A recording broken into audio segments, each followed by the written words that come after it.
क्या? ये शिव अभी ये देख रहे भैया, ये मैच हो जाएगा अभी तुरंत WWF तुरंत।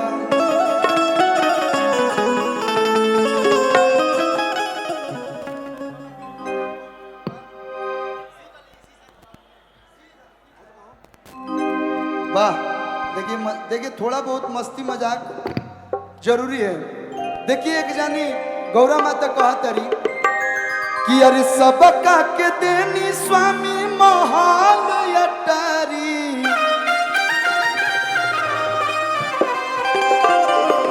बाबा सबको दिए हैं, जिन्होंने मांगा है उसको भी, जिन्होंने नहीं मांगा है उसको भी। लेकिन अब गौरा माता बोल रही हैं कि भदेश्वर नाथ में इतने कंवरिया आ रहे हैं, इतने लोग जल ढारने आ रहे हैं, हम भी उन्हीं लोग के बीच चलेंगे, आप भी रहिए।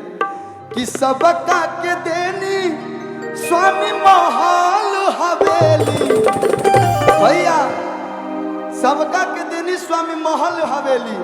अनुपमा जी तो अपन लायक काठा बस्ती में ले ली, तो अपन लायक काठा बस्ती में ले ली, तो अपन लायक काठा बस्ती में ले ली। सबका के देनी स्वामी महल हवेली, सबका के देनी स्वामी महल हवेली, सबका के देनी स्वामी महल हवेली।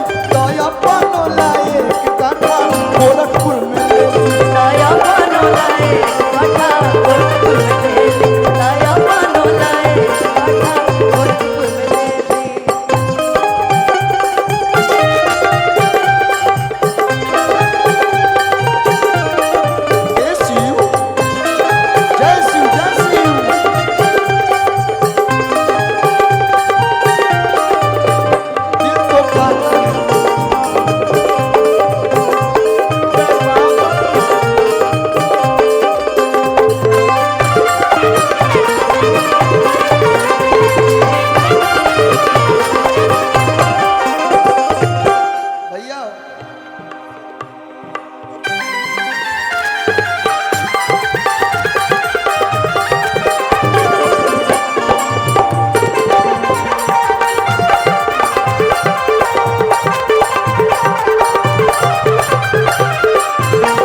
डांस चाहिए आपको, रह के बीच में ब्रेक डांस चाहिए।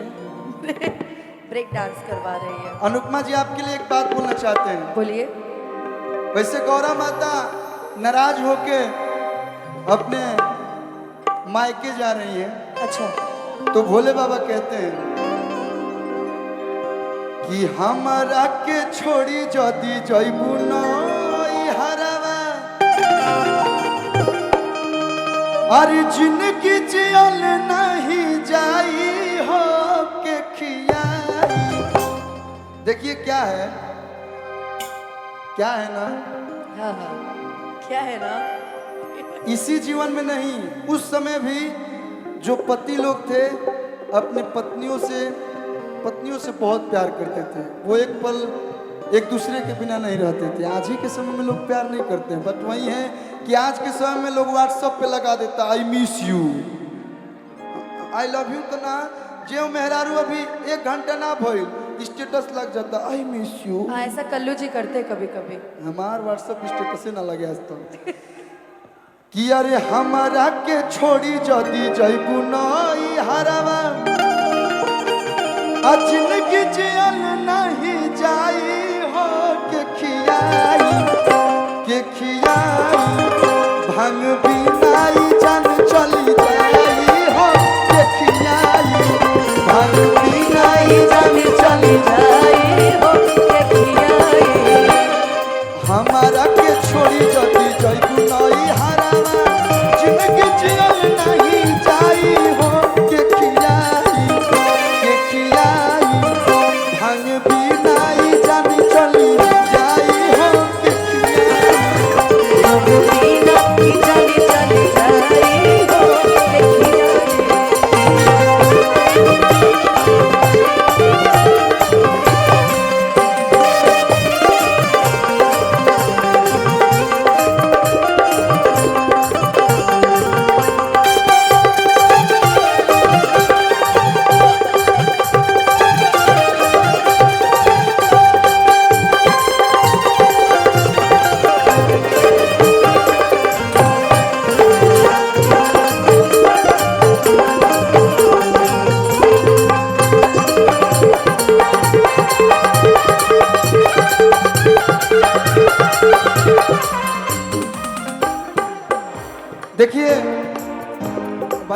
भैया समय जो हमें बताया गया तो उससे तो हम 1.5 घंटा क्रॉस कर चुके हैं, लेकिन प्यार है बताओ इतना भाई लोग अभियो बा लोग कितना टाइम हो गया भाई? अरे बाप रे 1:30 बज गई। कितना देर और चाह रहे हैं आप लोग?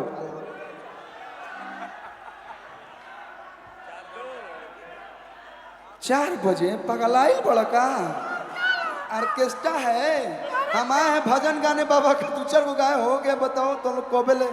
देखिए भैया बाबा के नाम पे भैया ने जितना हमको विवेक भैया बोले थे कि आप 7 बजे आइए 11 बजे तक चल जाएगा, लेकिन ये प्रेम है और ये प्रेम आजीवन बना रहे हैं। जैसा कि मैंने बोला कि आप आगे राजनीतिक क्षेत्र में हैं और मैं देखिए माइक में नहीं बोलता हूँ, मैं रिलेशन निभाता हूँ जो मेरे से जुड़ा है।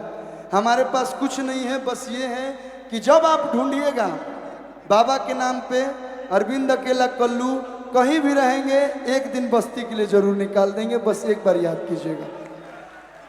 देखिए आप लोग भी जानते हैं हम गाना ही गाते हैं, कलेक्टर तो है नहीं कि कहीं से पैसा रुपया आता है, इसी से पैसा रुपया मिलता है। तो भैया बिना मांगे ही हमको बहुत कुछ दे दिए हैं, अगले साल अगर नहीं भी देंगे तो भी आएंगे भैया, विदाई स्वरूप जो दे देंगे वो हम रख लेंगे।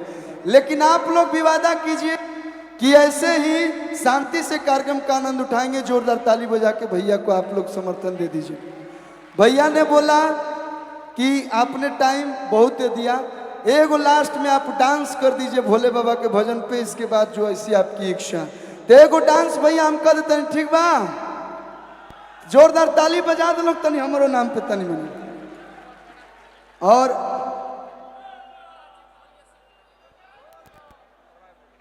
ठीक है भैया, यही बेरी मोय का दियो, अगला बेरी का गई। बाप रे बाप गजब गवावता लोग सर, हम जानता नहीं कि अरे बक्सर में लोग गवावेला, इन्हीं लोग कम नहीं खेलो खींचत। बताई कुर्ता ले टी शर्ट पर ले याद लोग आपका गंजी पाया जाए। हम उपेंद्र सिंह राणा भैया, भैया का स्वागत है, अभिनंदन है भैया, ढेर सारी शुभकामनाएं फ्यूचर के लिए। और जितने लोग उपस्थित हैं, हम नाम नहीं ले पाए हैं ज़्यादा लोग का, लेकिन बस हम यही कहेंगे कि आप लोग ऐसे ही साथ देते रहिए।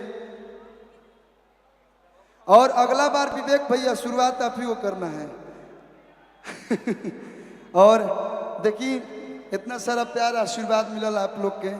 और एक बात और बतावल चाहब, कल्लू म्यूजिक वर्ल्ड पे एगो बहुत ही प्यारा भजन आयल बा बाबा डमरू वाले, ओकरा के भी आप लोग सुनब लो। भजन ही सब लोग गाते हैं, लेकिन एक होला कि प्योर भजन सुन के जो आनंद आवे, हर प्रकार के गीत गावे के पड़ेला, लेकिन वो भजन आप लोग सुनल लोग तो आप लोग के अच्छा लगी। बाबा डमरू वाले ओकरा के सर्च करके सवेरे जरूर सुने लोग, और अपन ढेर सारा प्यार। अनुपमा जी के भी बहुत बहुत बधाई, बहुत बहुत शुभकामना फ्यूचर खातिर। मजाक मस्ती में हम आपसे इसीलिए ज़्यादा मजाक नहीं करते, मैं कुछ ज़्यादा सीरियस हो जाता हूँ। हम बताइए। हम नहीं, हम चाहते हैं आप मजाक कीजिए और आप ऐसे ही हंसते रहिए हमेशा और हंसाते रहिए। आई भैया बजा, आओ अब आ जाइए, दम फैल गई। हाँ